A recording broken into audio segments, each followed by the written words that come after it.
નમસ્કાર મિત્રો, આજના વિડીયોમાં આપણે ધોરણ 10નું ઇંગ્લિશનું બોર્ડનું પેપર સોલ્વ કરવા જઈ રહ્યા છીએ કે જે માર્ચ 2024ના દિવસે પૂછાયેલું છે. તો સૌપ્રથમ જો તમે કે આપણે શરૂઆતમાં ટ્રુ ઓર ફોલ્સ શરૂઆતમાં જોઈશું, સાચું છે કે ખોટું વિધાન.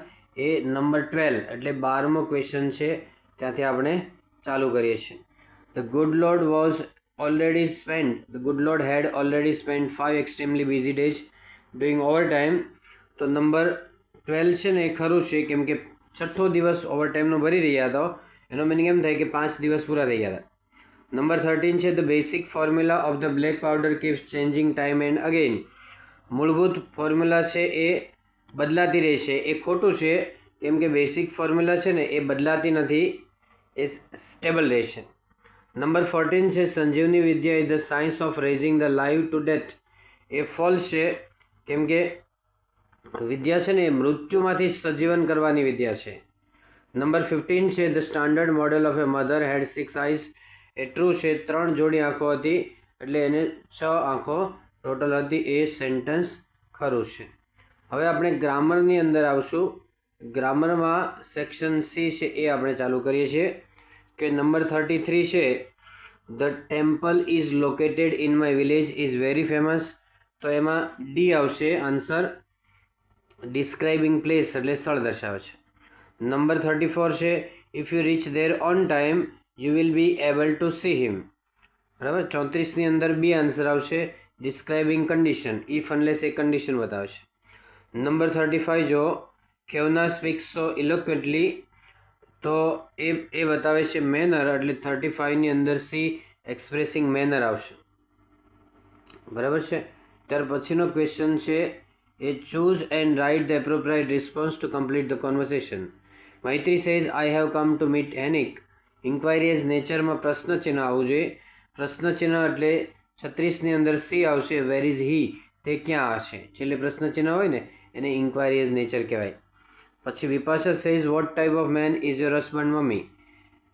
મેઘાબેન સેઝ ડિસ્ક્રાઇબિંગ પર્સનમાં ડી આન્સર આવશે કે he is the most charming gentleman. તે ખૂબ જ હેન્ડસમ જેન્ટલમેન છે.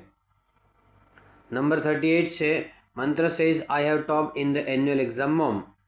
ધરતીબેન સેઝ એક્સપ્રેસિંગ નાઇસિટીઝ, એટલે એને અનુસંધાને કહે છે કે congratulation, that's great, congratulations. B આવે. 38ની અંદર બી આન્સર આવશે. હવે 39ની અંદર જો complete the sentences choosing the correct option focusing on function. બરાબર. Girish will go for the પરિક્રમા, એટલે પરિક્રમા માટે જશે. 39ની અંદર બી આવશે. Either of the Narmada river or of the Girnar. Either સાથે ઓર આવવું જોઈએ, અને નાઈધર હોય તો નોર આવવું જોઈએ, એટલે બાકીના એક નહીં આવે. બી આન્સર આવશે આઈધર ઓર વાળો. નંબર 40 છે માહી સેંગ વેરી સ્વીટલી, એટલે મધુરતાથી ગીત ગાયું હતું.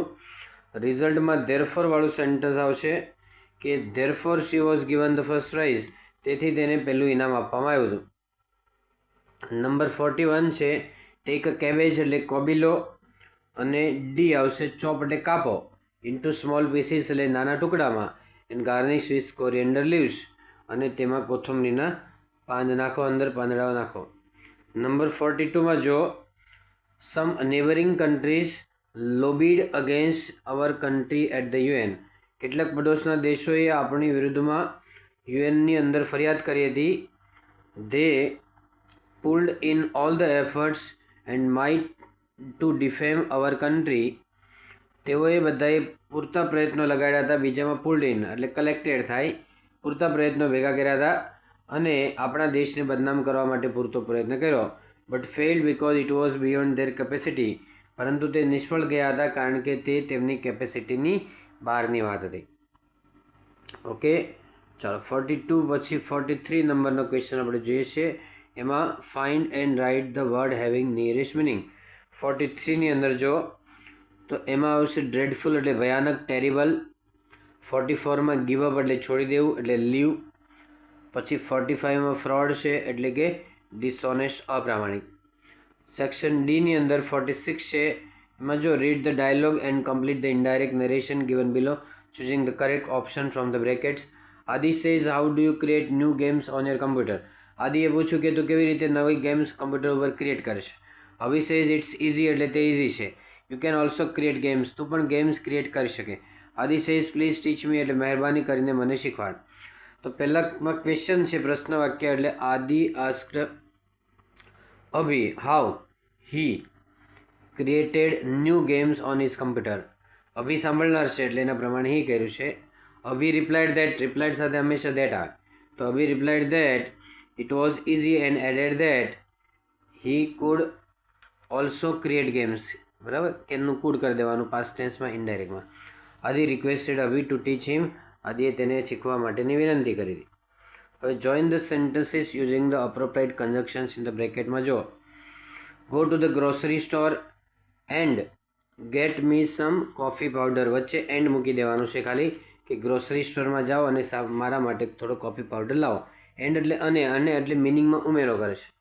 Number 48, the boys knew who had done the mischief. છોકરાએ જાણ્યું કે કોણે તોફાન કર્યું હતું, છતાં પણ તેઓ ચૂપ રહ્યા હતા, એટલે દે કેપ્ટ મમ. તો આગળ ધો મૂકવાનું છે 48ની અંદર અને વચ્ચે કોમા કરી દેવાનું. Though the boys knew who had done the mischief, પછી કોમા, દે કેપ્ટ મમ એટલે દે કેપ્ટ સાયલેન્ટ. નંબર 49 છે, સિમરન મસ્ટ વર્ક હાર્ડ. સિમરને સખત મહેનત કરવી જ જોઈએ, વરના તે સારા માર્ક્સ મેળવશે નહીં. Or else she will not achieve her target. Or else એટલે અધરવાઇઝ જેવો મિનિંગ થાય. બરાબર, નહીંતર તે તેનો ટાર્ગેટ અચીવ કરશે નહીં, પ્રાપ્ત કરશે નહીં.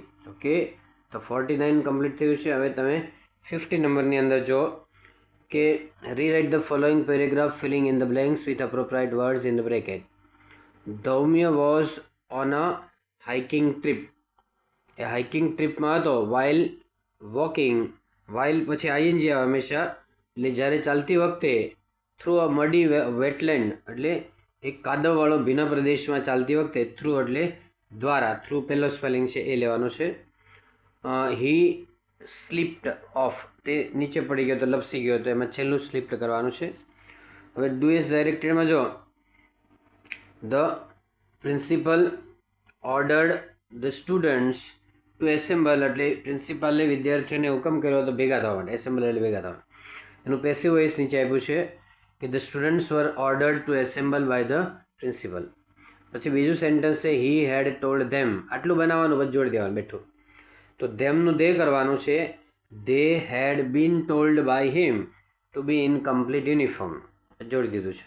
હી આસ્ક્ડ ધ ટીચર્સ, આટલું બનાવવાનું, પાછળનું જોડી દેવાનું. The teachers were asked by him to check everything. પહેલું અને છેલ્લું સેન્ટેન્સ સાદો ભૂતકાળ છે એટલે વોઝ વેર મૂકવાનું ખાલી, અને બીજું સેન્ટેન્સ હેડ ટોલ્ડ પૂર્ણ ભૂતકાળ છે એટલે એમાં બીન મૂકવું પડશે. હવે નંબર 52 જો. આઈ નો હેન્ડસમ બોય, એમાં હેન્ડસમ બોયની જગ્યાએ બ્યુટીફુલ ગર્લ આપેલું છે. તો એમાં બીજામાં હીની જગ્યાએ શી કરી દેવાનું. She likes to talk about herself a lot. બરાબર, હિમસેલ્ફનું હર સેલ્ફ કરવાનું. She always keeps her bicycle clean. હીની જગ્યાએ શી કરવાનું છે અને હિઝની જગ્યાએ હર કરવાનું છે. Select the question to get the underline words or phrases as their આન્સર્સમાં જો 53ની અંદર the cuckoo can create a variety of sounds, એટલે કોયલ છે વિવિધ અવાજ ઉત્પન્ન કરી શકે છે. કુકુ એટલે કોયલ સમજવાનું, ગલુડિયું નહીં સમજવાનું. એમાં 53ની અંદર બી આવશે. Who can create variety of sounds, કોણ વિવિધ અવાજો ઉત્પન્ન કરી શકે છે. 54 છે Niyati joined garba class last year to learn garba dance. Niyati છે ને ગરબા ક્લાસ જોઈન કરી હતી લાસ્ટ યર ગરબા ડાન્સ શીખવા માટે. 54ની અંદર એ આવશે કે when did Niyati join a garba class, ક્યારે નિયતિએ ગરબા ક્લાસ જોઈન કર્યો હતો. બરાબર, 54 છે. હવે તમારે 55 આવશે અને પછી 55માં જો કે